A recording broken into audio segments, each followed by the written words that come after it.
Hi YouTube, welcome back to my channel. Hope you are having a lovely week so far. Today I want to talk about something that I see all the time, particularly with women who lift, that is quietly slowing down their progress without them realizing. And that's undereating. And it's usually not in kind of the more obvious way of just surviving on leaves alone. Like, these women usually have a pretty good understanding of the importance of protein, for example. They probably eat quite a few fruits and vegetables. Like, they eat clean, but it usually shows up as being really quite careful and cautious around food. There's usually quite a lot of fear, quite a lot of anxiety, quite a lot of unwritten rules around foods that they do and don't include within their diet. And the problem with this is when you're strength training and you're trying to see kind of body composition change for the better, it can often actually work in opposition to that goal. Firstly, I want to talk about what underfueling actually looks like, at least in my experience. Really interestingly, most of the women that I work with who fall into this camp don't actually realize that they are underfueling. In fact, they actually kind of think they're doing everything right. It often has a few key kind of hallmarks, and that tends to be very low carbohydrates, because carbs absolutely feel a little bit scary. And I'm not surprised. I mean, the years and years and decades that we've been through where carbs have been completely demonized, it's not really that surprising that there is a huge cohort of women now, particularly around my age, late 20s, early 30s, who are genuinely fearful of carbs, who feel as though introducing more carbohydrates into their diet and leaning on those foods that in the early 2000s were considered almost sinful is going to lead to something terrible, usually some fat gain, right? Or not actually getting them any closer to where they're wanting to be in terms of that overall physique. They'll usually have kind of very healthy food options, but it will look a little bit like picking and grazing throughout the day on things that are, objectively healthy, maybe a handful of nuts, a piece of fruit, maybe a protein bar, but often not eating that many kind of substantial meals. They might have one at dinner time, but kind of breakfast and lunch is a little bit more picky, very light on carbs, sometimes skipped altogether. And often these women can just generally feel a good level of anxiety around eating larger, more substantial meals, and are more comfortable with certain safe foods that they've deemed to be kind of clean. And therefore, surely that's going to help me. That's going to help me on my journey of being in a better body that I really love and I'm confident in. On paper, it doesn't often look super extreme, but that doesn't take away from the fact that the overall result, the energy intake, is very low relative to how much you're training and moving. And this is probably confirmation bias, but it is very common in women who lift, because a lot of women come into strength training after years of basically being told that the way to look lean is to just eat less, right? They kind of keep that mindset of eating less and then just add the lifting on. These people are usually training 3 to 4 times a week. They're walking a lot, generally pretty active. They're often running or cycling as well. But their general intake, and not just the overall calories, but the actual nutritional content, is reflective of someone who is trying to eat as little as possible at all costs. Those two things, they don't work together. Not very well, anyway. That scenario creates what we call low energy availability, which essentially means the body doesn't have enough energy to support all of the other functions that it's responsible for once exercise is taken into account. Not only is that bad news for your overall health and well-being, which I'm going to come on to later, but it also genuinely works in opposition to your body composition goal. Assuming you're wanting more muscle, less fat, i.e. looking like you lift, right? Being strong and lean enough to see said strength, underfueling is genuinely a huge problem. Because muscle growth in and of itself, which is a huge part of the puzzle, again, for most of these people I'm talking about, they don't have a body fat problem. It's a muscle growth problem, more often than not. That process requires energy. Your body needs enough total calories, it needs enough carbohydrates to fuel said performance, and it needs enough protein for that recovery and adaptation piece. I often frame this to people like training being the stimulus. Without the training, you're not going to build any muscle, right? You can literally eat protein all day, every day until you're blue in the face. If you're not doing the right kind of resistance training at the right kind of intensity with enough time to recover, then muscle isn't going to grow. It needs the stimulus. That is a non-negotiable. In order to maximize said stimulus, you absolutely need enough fuel so that you can walk into the gym, lift really heavy, push the intensity, and eventually see progressive overload happen over time. The preferred source of energy for your body for that type of training is carbs. They really are your friend. And then once you step out of the gym and head home and sit on the sofa for the rest of the afternoon, your body needs protein to help with that recovery process, for that muscular growth and repair. When overall calories and that energy availability is chronically low, a few things tend to happen. Training performance can drop. Now, this isn't always that noticeable, particularly if you've been doing this a really long time. If you have always and forever been avoiding carbs at all costs, you might not notice that your training performance isn't as good as it could be. Progressive overload becomes harder. So you might notice that you are just not adding any weight to your squat for the last 6 months, no matter how hard you try. Recovery tends to get worse, which can then lead to increased injury. And again, without that recovery piece, good luck building muscle. And your body just generally becomes way less willing to invest its hard-earned energy into something like building muscle, which is a luxury. It's not an essential function. So why would it expend its energy there unless you're giving it a reason to?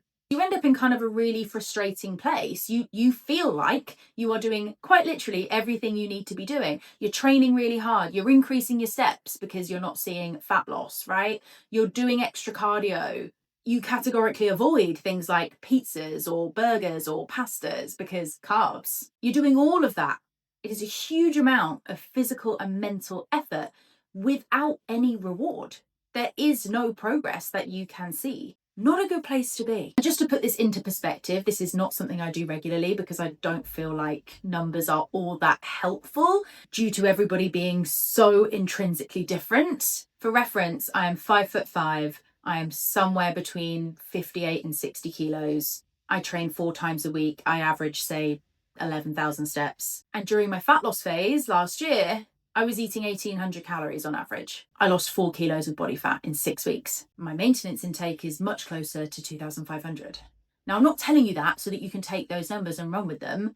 I'm telling you because I hope it's obvious that if I try to do all of those things around movement and strength training whilst eating drastically lower calories than that, my performance, my recovery, my overall energy would have dropped very, very quickly.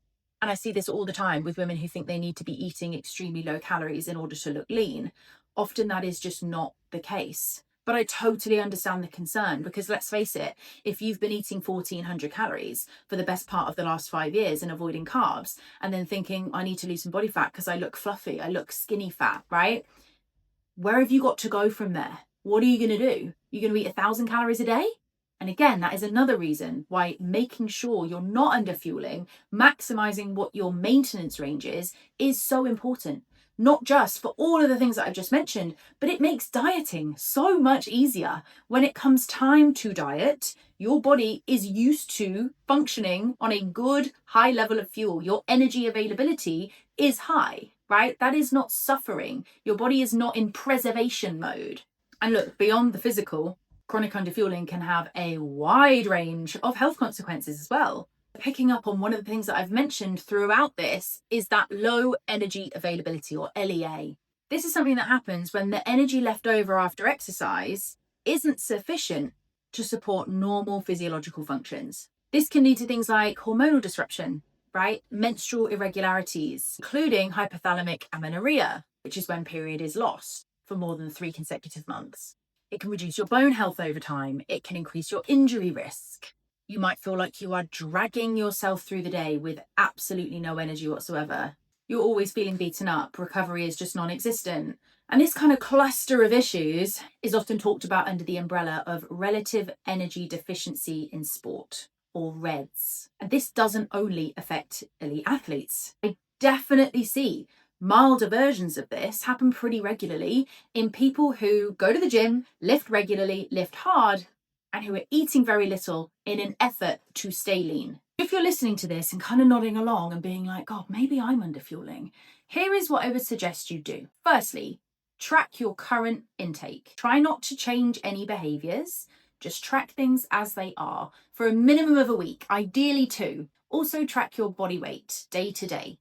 So you have a current picture of what is happening for you nutritionally and what is happening as a result to your body weight. Obviously, here we're looking at overall calories, but we also definitely want to be looking at carbs and protein as a minimum. Fats are also incredibly important, but they do tend to look after themselves a little more than carbs and protein do. And I mention carbs so passionately because it is a running theme that I come across on a daily basis from women who fear including more carbohydrates in their day-to-day life. Once you've got an average read of calories, protein, and carbs over the course of the last couple of weeks, inevitably your body weight will be staying largely the same, because here I'm not talking to people who are overeating. I'm talking to people who are at risk of underfueling. It's much more likely your body weight is maintaining or perhaps slightly reducing, but there probably isn't a huge amount of change. Once you've got that, you can compare what your current intake looks like with some rough guidelines. Now, I want to be really careful to not give you prescriptive nutrition advice, right? But what I can give you are general guidelines backed by science that most people who are already very active should be aiming for in order to support that performance and your body composition goal. When we think about women who are resistance training hard 3 to 5 times a week, who are pretty active in their day-to-day life, getting a high level of steps, say north of 10,000 on an average basis, maintenance calories will often fall somewhere within the realm of 30 to 40 calories per kilo of body weight. So let's take an example. I've literally just had to use a calculator for this, which is embarrassing to admit. But for someone who is, say, 65 kilos, they may well be able to maintain their body composition anywhere between 2,000 and 2,600 calories. Now, that is highly variable. It really does depend on that overall movement piece, what is happening daily, weekly. I want to be really clear on that. There is also a genetic factor. That window is quite wide for a reason. But if that, even the lower end of that range, seems startling to you, and you're sat there going, my God, no way, then it's likely you need to be taking a look at whether you are underfueling. When we think about protein, most evidence suggests that we want to be sitting somewhere between 1.6 to 2.2 grams of protein per kilo of body weight. Again, let's use our 65 kilo example. I tend to just go somewhere in the middle and go for 2 grams because honestly, maths is not my strong point, as you may have picked up. So I would go for 65 times 2 is 130. That's your protein goal. And ideally, you want to be spreading out that protein pretty evenly throughout the day, across your 3 to 5 meals, however often you decide to eat. The timing of said protein is less important than we once thought. The kind of anabolic window, the magic window of time, say 60 to 90 minutes post resistance training, isn't actually all that important. It's much more important that your overall intake across the day is sitting within that range. This is where the picking and grazing, avoiding big substantial meals at regular intervals, can really trip people up. And now on to the piece that is often missing, carbohydrates. A general guideline, but evidence-backed, we want to be aiming for carbs to be sitting somewhere between 3 to 5 grams of carbs per kilo of body weight. Where you sit in that range is going to depend on your overall training volume. Again, for someone who's 65 kilos, I've just done the maths, that is somewhere between 200 to 325 grams of carbs per day. It is not uncommon for me to look through food logs and see people eating sub 100 grams of carbs per day. It is by far the macronutrient that is avoided the most, in my experience. So let's say, for example, you are my hypothetical 65 kilo woman who trains 4 times a week incredibly hard, who consistently hits a high level of steps and is generally very active.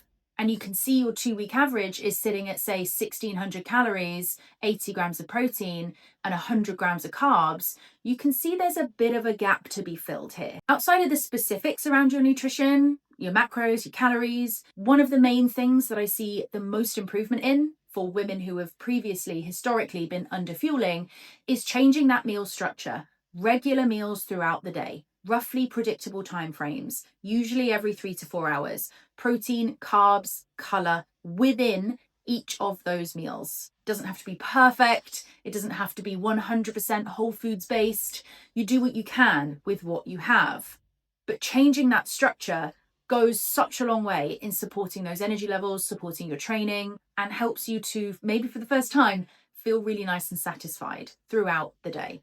If you're someone who lifts weights, who does all the right things on paper, and who wants to change their body composition, please know that the goal is not to eat as little as possible. The goal is to give your body sufficient energy overall, and energy in the form of the main macronutrients that it so needs, to support the work that you are actively asking it to do. Building muscle, recovering from training, all of that requires energy. And after all, that is what food is. Food is energy.